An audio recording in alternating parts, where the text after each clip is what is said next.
Dear friends, welcome to Education haven.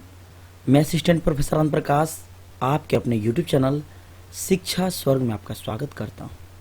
Friends, आज का motivation है हमेशा याद रखना, बेहतरीन दिनों के लिए बुरे दिनों से लड़ना पड़ता है।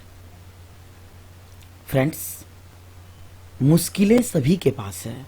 यदि आप अच्छे वक्त चाहते हैं तो अच्छे वक्त के लिए आपको मेहनत करके और उसे लाना पड़ेगा।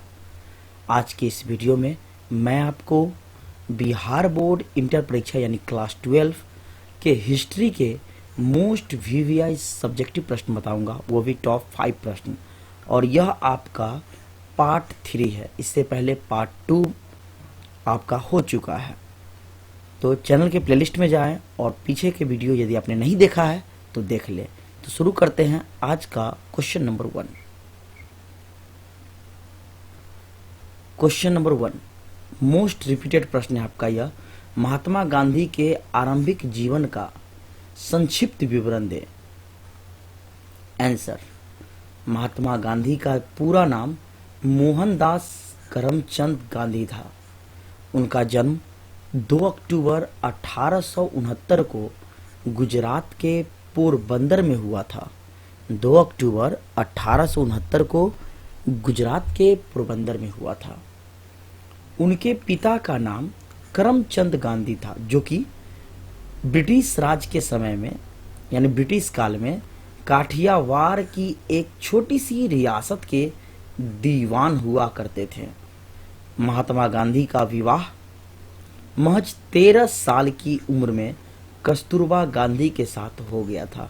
फ्रेंड्स, प्रत्येक वर्ष बोर्ड एग्जाम में आपका महात्मा गांधी से कोई न कोई 1 या 2 प्रश्न जरूर पूछा जाता है।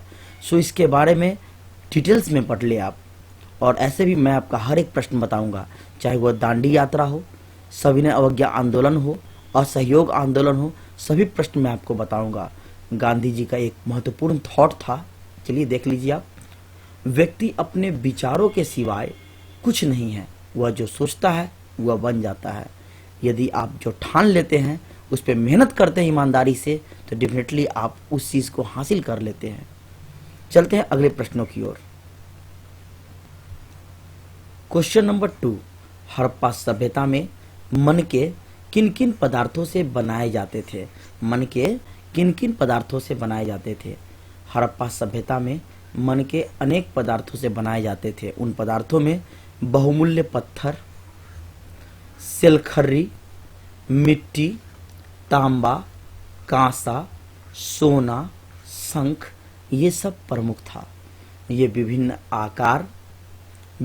आकार के होते थे, जैसे कि चक्राकार, बेलनाकार, गोलाकार और ढोलाकार। यानी कि इनका जो आकार होता था वह चक्राकार, बेलनाकार, गोलाकार और ढोलाकार हुआ करता था।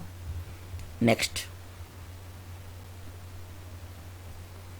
क्वेश्चन नंबर 3 प्राचीन संहिता में वर्णित विवाहों को कितने प्रकार थे, यानी विवाह कितने प्रकार के हुआ करते थे।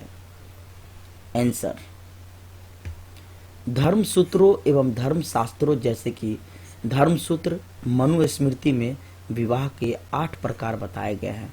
नंबर 1 ब्रह्म विवाह, नंबर 2 दैव विवाह, नंबर 3 आर्ष विवाह, नंबर 4 प्रजापत्य विवाह। ये जो 4 विवाह है यह आपका जो है मान्य है। अब देखिए नेक्स्ट 4 5 असुर विवाह, 6 गंधर्व विवाह, 7 राक्षस विवाह, 8 पैशाच विवाह। ये 4 जो है आपका 5 6 7 8 यह मान्य नहीं है, अमान्य है। चलिए देख लीजिए, मैंने आपको नीचे लिख भी दिया है। इन विवाहों में 1 से 4 तक मान्य विवाह है और 5 से 8 तक अमान्य विवाह माने जाते हैं। नेक्स्ट प्रश्न क्वेश्चन नंबर 4 सुलह ए कुल नीति क्या थी। इसी को हम क्वेश्चन में यह भी कह सकते हैं, सुलह ए कुल की नीति क्या थी। आंसर होगा, अकबर ने सुलह ए कुल की नीति अपनाई, जिसका अर्थ होता है सबसे शांति और मेल जोल रखने का सिद्धांत। अबुल फजल सुलह एक कुल के आदर्श को प्रबुद्ध शासन की आधारशिला मानता था।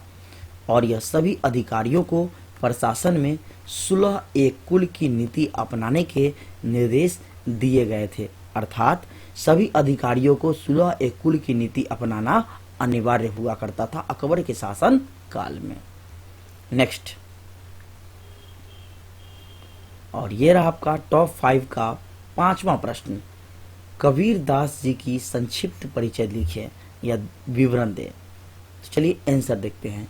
कबीर दास जी का जन्म 1425 में हुआ था। वाराणसी में लहरतारा के पास एक तालाब के समीप नीमा को एक बच्चा मिला।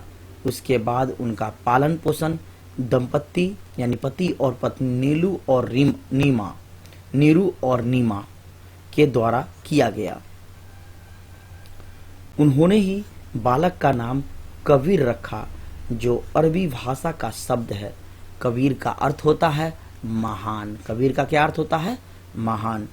कबीर निर्गुण भक्ति धारा के भक्त कवि थे, जिन्होंने हिंदू मुस्लिम एकता पर अत्यधिक बल देकर समाज में क्रांतिकारी विचार प्रतिपादित किया था।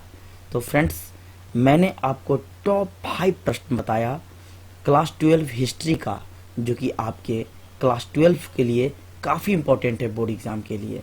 सो फिर मिलते हैं नेक्स्ट वीडियो में नए प्रश्नों के साथ, वीवीआई प्रश्नों के साथ। तब तक के लिए धन्यवाद।